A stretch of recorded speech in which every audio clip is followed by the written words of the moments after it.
Good morning, my dear students of class 9. How are you? So today we are going to start the chapter. Last class में last जो civics की class हुई थी उस class में chapter एक शुरू हो गया था, इलेक्टरल पॉलिटिक्स। ठीक है, तो ये ऐसा वाला कंफ्यूजन हुआ क्यों, आज मैं तुम लोगों को बताता हूँ। हुआ ये कि पहला जो चैप्टर था हम लोगों का, democracy in the contemporary world, वो बहुत सारे लोगों की किताबों में नहीं था। ठीक है, बहुत सारे लोगों की किताबों में वो चैप्टर नहीं था। ये न्यू बुक का ये चैप्टर नहीं था, ये ओल्ड बुक का चैप्टर था। लेकिन मैंने तुम लोगों को जब पढ़ाना शुरू किया था तो मैंने ये साफ साफ कहा था कि ये चैप्टर बहुत इंपॉर्टेंट है, इसलिए मैं ये चैप्टर पढ़ाऊँगा। तो बच्चों कन्फ्यूज़न इसलिए हुआ क्योंकि मुझे लगा कि वो इलेक्ट्रल पॉलिटिक्स जो है वो न्यू बुक के हिसाब से तीसरा चैप्टर है। ठीक है, और कॉन्स्टिट्यूशनल डिज़ाइन जो कि दूसरा चैप्टर है उस बुक के हिसाब से। तो उस हिसाब से पहला चैप्टर हम लोगों ने पढ़ा democracy in the contemporary world. Democracy दुनिया के आसपास के देशों में किस तरीके का है। ठीक है, दुनिया के देशों में डेमोक्रेसी के क्या हालात हैं और डेमोक्रेसी किस तरीके का है दुनिया के देशों में।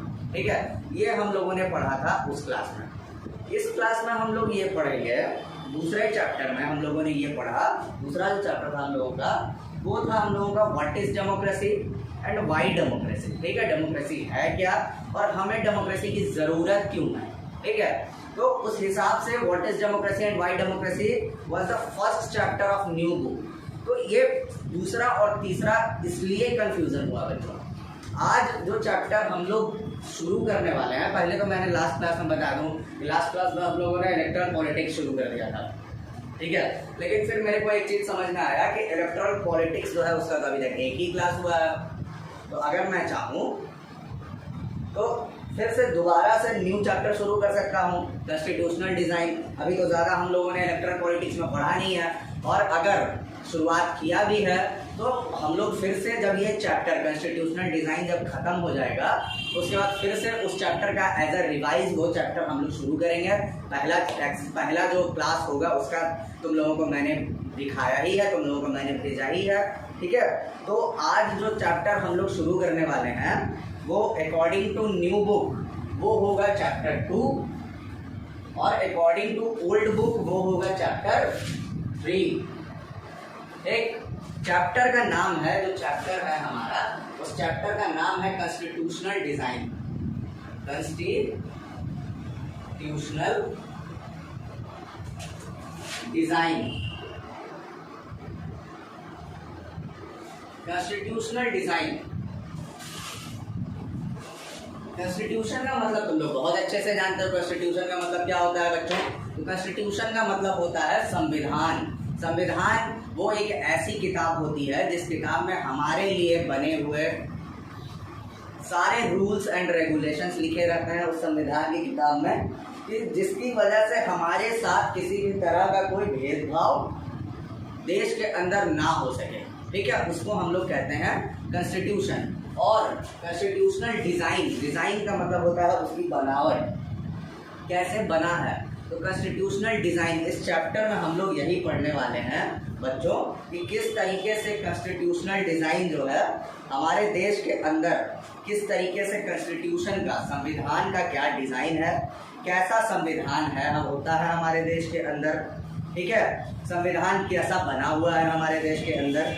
इस चैप्टर में हम लोग वही सब चीज़ें पढ़ेंगे, संविधान से रिलेटेड चीज़ें, संविधान किसने बनाई, किसका योगदान रहा संविधान बनाने में, क्यों संविधान इम्पोर्टेंट है हमारे लिए।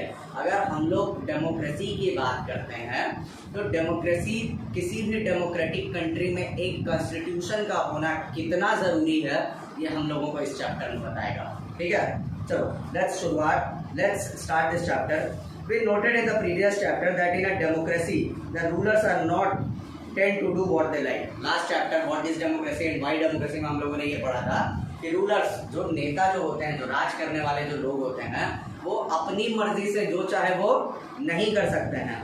ठीक है, there are certain basic rules that the citizens and the government have to follow. कुछ certain rules होते हैं, कुछ रूल्स एंड रेगुलेशंस बनाए होते हैं जो गवर्नमेंट को और सिटीजन्स को, जो नागरिक हैं देश के अंदर, उन सबको फॉलो करना होता है। ऐसा नहीं है कि कोई भी अपने मर्जी से कुछ भी कर सकता है, ठीक है। ऐसा कुछ नहीं होता है किसी भी डेमोक्रेसी में, ये हम लोगों ने लास्ट चैप्टर में देखा है। All such rules together are called the constitution, और वो सारे रूल्स को ही, जो कानून बने होते हैं, चाहे वो गवर्नमेंट के लिए हो चाहे वो सिटीजन्स के लिए हो, उन सारे रूल्स जो लिखे रहते हैं, वो rules, a set of rules, उन्हीं को हम लोग कहते हैं कॉन्स्टिट्यूशन, संविधान, ठीक है।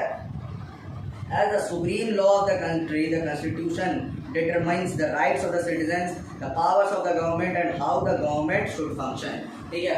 एज जैसे कि हम लोग जानते हैं कि कॉन्स्टिट्यूशन जो है वो हमारे कंट्री का सुप्रीम लॉ है, कानून सबसे बड़ा जो है हमारे देश में कॉन्स्टिट्यूशन है। हर चीज़ कॉन्स्टिट्यूशन के हिसाब से ही चलता है, संविधान के हिसाब से ही चलता है। और अगर हम लोग देखें तो कॉन्स्टिट्यूशन में बेसिकली लिखा क्या रहता है, तो राइट्स ऑफ द सिटीजन्स, नागरिकों के क्या राइट्स हैं, ठीक है। पावर्स ऑफ द गवर्नमेंट के पास कितनी ताकत है, और सबसे बड़ा बात, how the government should function, और गवर्नमेंट को किस तरीके से चलनी चाहिए। ये सारी चीज़ें डिटेल्ड वे में कहाँ लिखी रहती हैं, तो हमारे कॉन्स्टिट्यूशन की किताब में, हमारे संविधान की किताब में। In this chapter we ask some basic questions about the constitutional design of the democracy. Why do we need a constitution? इस चैप्टर में कुछ ज़रूरी सवाल पूछे हैं कॉन्स्टिट्यूशनल डिजाइन से रिलेटेड। जैसा कि पहला सवाल पूछा है कि हमें कॉन्स्टिट्यूशन की क्यों ज़रूरत है, क्यों हमारे इतने बड़े देश में कॉन्स्टिट्यूशन की ज़रूरत है। How are the constitution draw, constitution का आइडिया, कॉन्स्टिट्यूशन कैसे निकल के आया, कैसे बना constitution, who design them and in what way, इन्होंने उसको बनाया और किस तरीके से बनाया, उनके बनाने का तरीका क्या था उस कॉन्स्टिट्यूशन का। इसके अलावा what are the values that shape the constitution in democratic states, वो क्या वैल्यूज हैं, वो क्या विचार हैं जो किसी भी डेमोक्रेटिक कंट्री या डेमोक्रेटिक स्टेट में कॉन्स्टिट्यूशन बनाते हैं, ठीक है। Once a constitution is accepted, can we make changes later as required by the challenging condition? और अगर एक बार संविधान बन गया तो क्या किसी भी तरीके से उस संविधान में कुछ बदलाव किया जा सकता है समय के साथ, ये भी सवाल है। ये सारी चीजें हम लोग इस चैप्टर में पढ़ने वाले हैं। One recent instance of designing constitution for a democratic state is that of South Africa। एक रिसेंट कंट्री के बारे में बता रहा है, जो सबसे लेटेस्ट कंट्री जो डेमोक्रेटिक बना हुआ है, सबसे लेटेस्ट है ये कंट्री, ठीक है। जो दुनिया में डेमोक्रेसी अडॉप्ट किया था 1994 में, इस कंट्री में डेमोक्रेसी आया था सबसे लेट से। जब दुनिया के most of the countries democratic हो चुके थे, उसके बाद 1994 में आके इस कंट्री को डेमोक्रेसी की मान्यता मिली थी। ये कंट्री था साउथ अफ्रीका। साउथ अफ्रीका की कहानी के बारे में हम लोगों को बताएगा, और साउथ अफ्रीका की कहानी, साउथ अफ्रीका में किस तरीके से डेमोक्रेसी आया, ये पूरा हम लोग साउथ अफ्रीका में क्या हो रहा था, पूरा सिस्टम साउथ अफ्रीका में, ये सारी चीज़ें हम लोगों को पढ़ने को मिलेंगी इस चैप्टर में। We begin this chapter by looking at what happened there and how the South Africans went to about this task of designing their constitution। हम लोग इस चैप्टर की शुरुआत ही इसी तरीके से करेंगे कि वहाँ पे क्या हो रहा था और कैसे साउथ अफ्रीका के लोग जो थे वो एक कॉन्स्टिट्यूशन तक पहुँचे, कैसे संविधान उन्होंने बनाया, ठीक है। Then we turn to how the Indian Constitution was made। और साउथ अफ्रीका के कॉन्स्टिट्यूशन के बारे में जानने के बाद हम लोग आएंगे इंडियन कॉन्स्टिट्यूशन पे कि इंडिया का कॉन्स्टिट्यूशन किस तरीके से बना,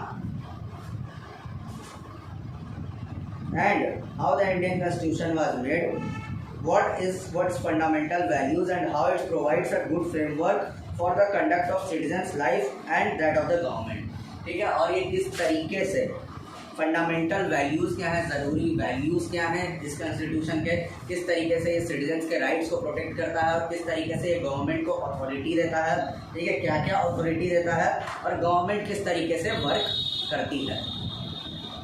ये सारी चीज़ें हम लोग इस चैप्टर में पढ़ने वाले हैं। Let's start this chapter with democratic constitution in south Africa. South Africa में किस तरह का एक लोकतांत्रिक संविधान क्रिएट हुआ, उसकी शुरुआत हम लोग करते हैं, ठीक है। इस तरीके से एक डेमोक्रेटिक, एक लोकतांत्रिक संविधान की शुरुआत हुई साउथ अफ्रीका में।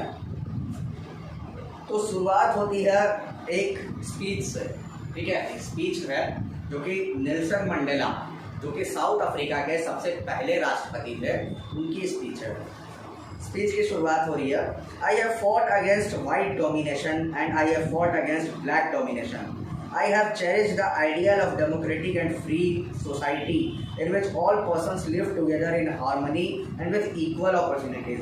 It is an ideal which I hope to live for and to achieve, but if needs to be, it is an ideal for which I am prepared to die. ठीक है, Nelson Mandela का कहना यह था कि हम लोगों ने वाइट डोमिनेशन, मतलब गोरे लोगों के जो बर्ताव रहे हैं, जिस तरीके से वो लोग डिस्क्रिमिनेट करते आए हैं, उनके डोमिनेशन मतलब उनके भेदभाव को भी झेला है हम लोगों ने ब्लैक डोमिनेशन, मतलब जो काले लोग थे साउथ अफ्रीका के अंदर, उनके भी भेदभाव को झेला है हम लोगों ने डेमोक्रेटिक और एक फ्री सोसाइटी की कामना शुरू से की है, जिससे हम लोग सोसाइटी के सारे लोग एक साथ शांतिपूर्वक हारमनी के साथ अच्छे माहौल में हम लोग रह सकें और हर किसी को इक्वल अपॉर्चुनिटी हो, हर किसी के पास इक्वल अपॉर्चुनिटी देश के अंदर सबको बराबर हो।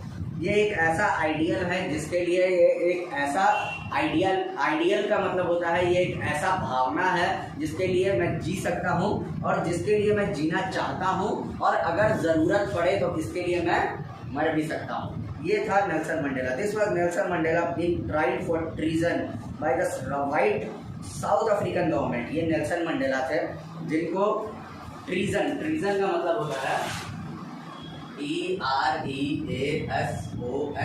ट्रीजन का मतलब होता है देशद्रोह। क्या होता है ट्रीजन का मतलब? देशद्रोह। ठीक है, तो ये नेल्सन मंडेला थे जिन पे देशद्रोह का इल्ज़ाम लगाया था वाइट गवर्नमेंट ने। वाइट साउथ अफ्रीका मतलब गोरी सरकार जो थी, पहले साउथ अफ्रीका में अंग्रेज़ों की सरकार थी, अंग्रेजी जैसे ब्रिटिश इंडिया जैसे इंडिया में राज किया है उन्होंने, वैसे ही उन्होंने साउथ अफ्रीका पे भी बहुत सारे सालों तक राज किया है।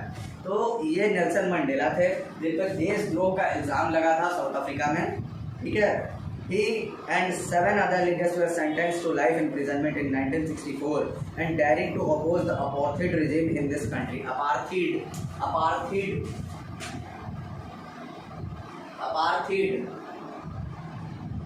apartheid का मतलब होता है, ये एक ऐसा सिस्टम है, system of discrimination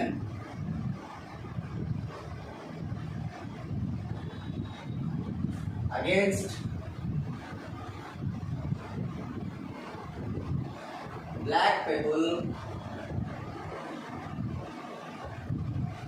in South Africa.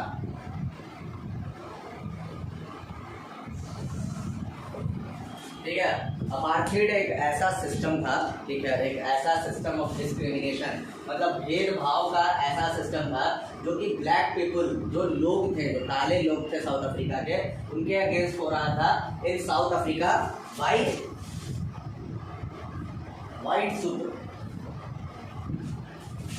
People.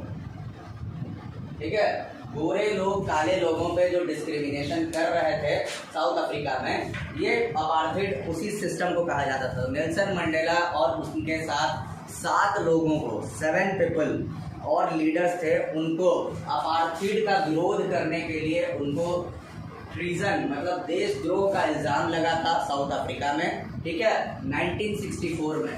ठीक है, कब लगा हुआ था इन पर? 1964 में ये इल्ज़ाम लगा था। He spent the next 28 years in the most dreaded prison, Robben Island. ठीक है, अगले 28 साल तक वो प्रिजन में, जो जेल में रहे। ठीक है, 28 साल का मतलब होता है 1992 तक नेल्सन मंडेला जो थे, वो नेल्सन मंडेला जेल में रहे। Just imagine that, 28 years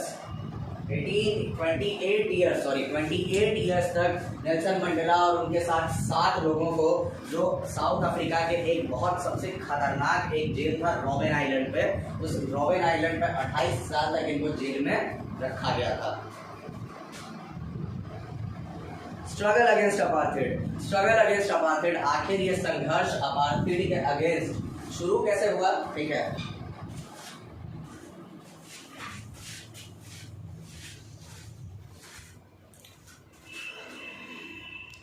sorry class, I have to tell you, I have to finish this class today. We'll continue this class in the next class.